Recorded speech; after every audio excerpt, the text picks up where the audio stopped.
Hindi siya tao. Oo. Yung sakit ng nanay niya, iisa lang. Ubos! Inahirapan siya ng mga elemento at espiritu. Gagaling to. Lalabas na siya sa katawan. Sakit espiritual ng masamang espiritu to, mga elemento. Nararamdaman ko espiritu nila nasa ng katawan. Itaas ang kuryente magnetiko para malusaw na. Hanggal! Pabalik ka pa sa loob ng katawan yan. Alam kong naririnig mo ako at alam mong nararamdaman kita. Hanggalin mo na. Bukan katawan niya. Ubos. Pati balakan niya. Iisa lang ang nagbigay ng sakit. Diyan sa nanay niya kaya hindi nakakalakad. And yung nanay niya makakalakad na yan. Bilisan mo! Bilis! Meron pa! Bakit mo alam wala na? Mas marunong ka pa sa akin. Ako na to, ako na. Kala! So kung aling itong nasa loob ng katawan niya eh. Pusang hingin to si magnetiko pag wala na. Ubos! Meron pa! Tingnan na lang.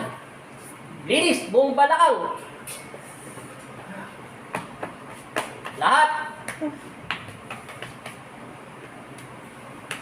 Gagang ang pakiramdam ito. Gagang ang pakiramdam ng kasama mo. Bilisan mo!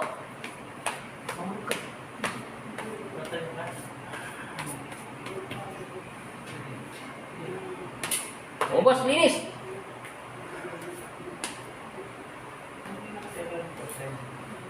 Leg! Balikat! Tiyan, sikmura! Nawala na. Isandan mo yung katawan mo. Ayaw mo makipag-usap sa akin, lulusawin kita dyan. Masamang elemento at masamang espiritu, inaalis kita sa loob ng katawan ng ito. At pag-aari ng aking Ama, lumayas ka sa pangalan ng Jesucristo. Amen. Ama Jesus, Amang Nazareno, kami ang iyong mga anak, ilayo kami sa panganib at masamang espiritu. Binigyan mo ko ng kapangyarihan, kaya kayo pumangunas sa kanyang buhay. Amen. Ama Jesus, Amang Nazareno, bigyan mo ko ng kapangyarihan na makapagpagaling ng kanyang karamdaman. Salamat po sa pinagkulo mo sa amin. Amen. O, kita mo, may espiritu, nasa loob ng katawan niya. Layas! Gising. Sabi mo in Jesus' name. Inom. Hinga na malalim. Inom ng tubig. Tingnan mo, gagawin pa kanda ang asawa mo. Sige pa. Pag tumalab yung tubig. Perehas kayo, kaya hindi kayo gustong-gusto na tumayo ng nanay mo. Ano paramdam? Punasan. Ano yung paramdam sa katawan mo? Biglang gumaan, di ba? Yung nanay mo kaya hindi nakakalakad. Isa lang. Yun nga po bang pakiramdam ko kay mami, nararamdaman ko ng sakit niya. Oo, kasi yung nanay mo kasi dahil nagbumura sa mga espiritu. Kaya binigyan niya kayo lahat ng sakit. Sabi ko, nararamdaman ko ng sakit mo. Oo, kasi magkadugo sila. Oh, kaya na titigilan nyo na inay. Kita mo, ang ganda na ng posisyon mo dyan, oh. Para kang naliligo sa betting shoot. O kaya nagmamodel ka kanina na, doon sa kawayan. Rico, masakit. O ngayon, ano paramdam nyo, te? Magang naupo ka rito.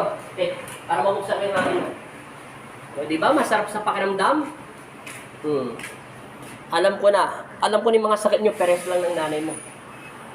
Tingnan mo yung nanay mo. Ang sarap ng buhay niya, oh. Oh, di ba? Ano paramdam niyo, te? Maganda?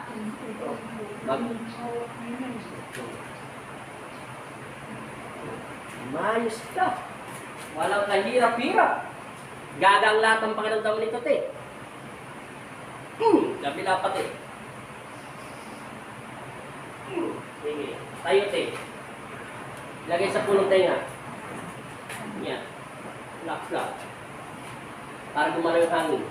Para mawala yung sakit ng sikmura mo at katsan mo. Okay.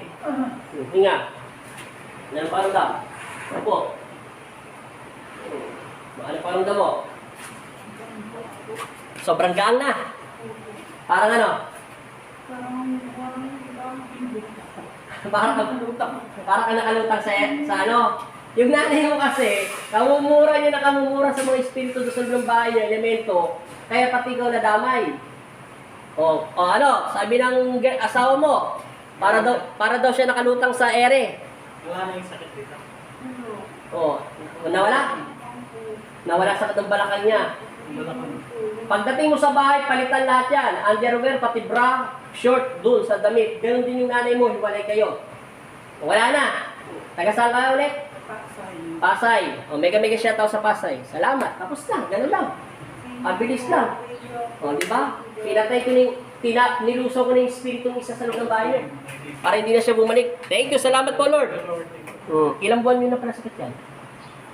3 weeks na po. 3 weeks. Oo, parang 1 month na rin. Isang buwan na rin. Bumigat ang pakiramdam mo. Pero ngayon, maganda na. O, mga elemento lang yan. Ayaw mo. Salamat kay Kristo. Thank you so much po, Panginoong Jesus.